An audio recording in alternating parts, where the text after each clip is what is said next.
It all started with flashing red and blue lights on a quiet street corner in Atlanta. Officer Rick Dalton, a cop with a history of questionable stops, thought it would be just another night until he pulled over the wrong man. The man in the driver's seat, Marcus Hayes, a respected school teacher, father of two, and a man who had never even had a parking ticket. But Officer Dalton wasn't looking for the truth. He had something to prove, and a bag of white powder he claimed to find in Marcus's car. What he didn't know was that this wasn't Marcus's first time dealing with injustice. And this time, Marcus had something powerful on his side: clear video, witnesses, and a community that had had enough. As the story unfolds, you'll see how one reckless act by a racist cop backfired in the most dramatic way possible. It wasn't just a bad arrest, it was the spark that exposed a deeper pattern of corruption. And for Officer Dalton, what started as a routine abuse of power quickly spiraled into a life-altering mistake. Because Marcus wasn't just any man, he was the wrong man to target, the wrong man to frame, and the wrong man to underestimate. This story is about justice, courage, and how truth can rise even in the darkest moments. What happens next will not only shock you, it'll remind you why standing up matters.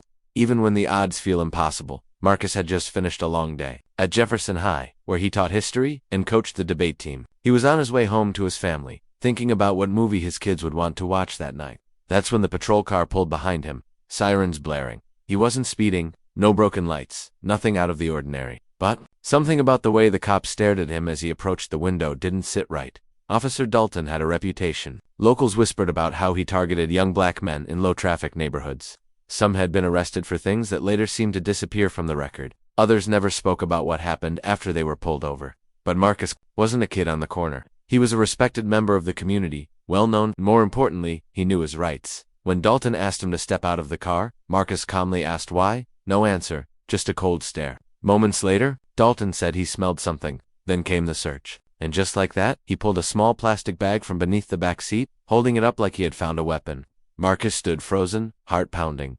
He knew it wasn't his.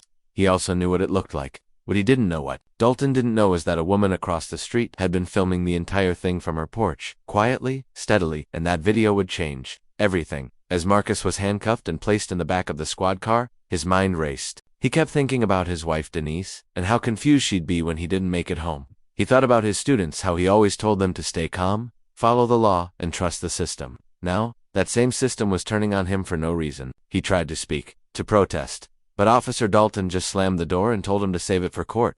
Meanwhile, across the street, Mrs. Lillian Parker, a retired nurse known in the neighborhood for her sharp eye and even sharper phone camera, was still recording. She'd seen enough in her 60-plus years to know when something didn't feel right. Her hands trembled slightly, but she kept filming, zooming in, capturing every word, every motion, every lie. When the squad car drove off, she didn't just sit there. She called Marcus's wife. Back at the precinct, Marcus was booked like a common criminal. The officers didn't ask questions. They didn't need to. Dalton had evidence, and that was enough to send Marcus straight into a holding cell. His phone call went to voicemail. His kids were already texting, asking where he was. And while all this was happening, Officer Dalton casually clocked out for the night, smug in his actions, never guessing that video footage was already on its way to someone who could tear his world apart. But what Mrs. Parker did next, that would make all the difference. Denise Hayes didn't panic when she got the call from Mrs. Parker, at least not on the outside.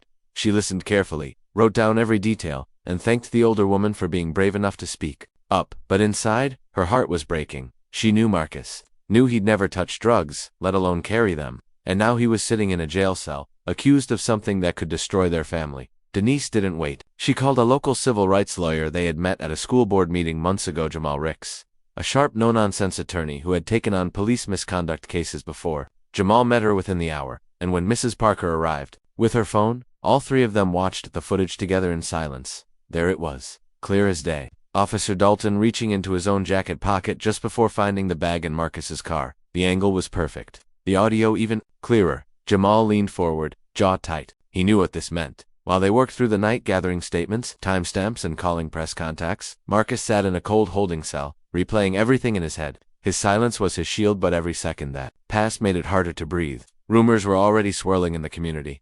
Some believed the charges.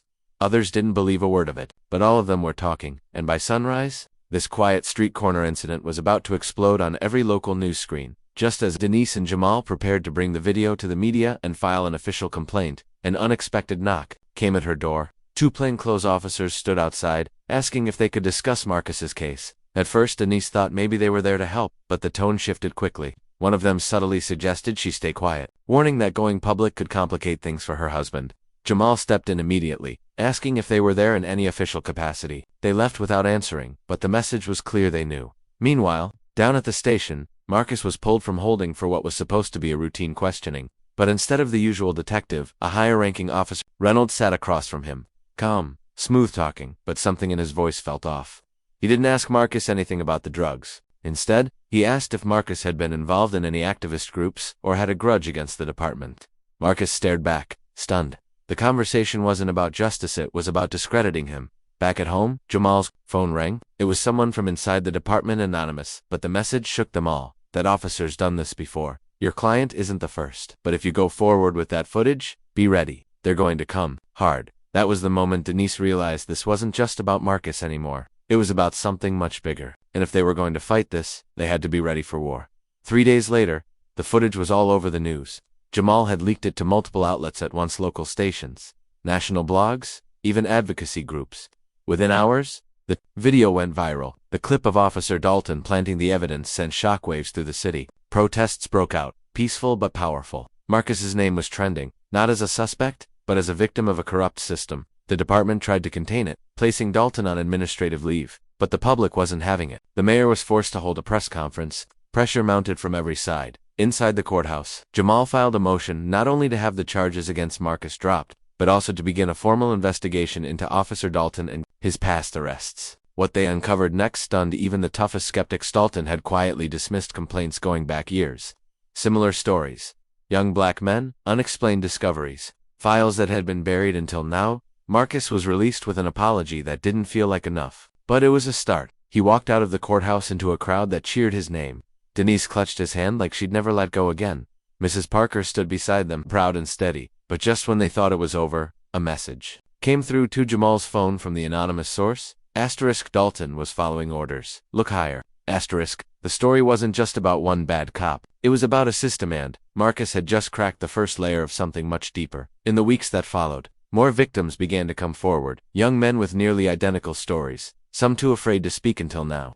Jamal pushed for a full audit of past arrests connected to Officer Dalton, and soon, Internal Affairs opened a formal investigation into not just him, but the leadership that had protected him for years. Captain Reynolds quietly resigned. Several files once thought lost were recovered, and the truth started surfacing piece by piece. Marcus didn't return to teaching right away. He needed time to heal, to sit with his kids, to breathe freely again. But he did speak out at rallies, schools, and city meetings, sharing what happened, not just to clear his name, but to make sure it didn't happen to someone else. Denise stood beside him through every step, and Mrs. Parker was honored by the community for her courage and quick thinking. The city began reviewing police procedures, and body cam regulations were updated. It wasn't everything, but it was a start. Real change doesn't come all at once. It builds, it pushes, it demands to be seen. And Marcus had become a symbol of that fight. In the end, the real victory wasn't just clearing his name, it was exposing a truth that too many tried to hide. One man's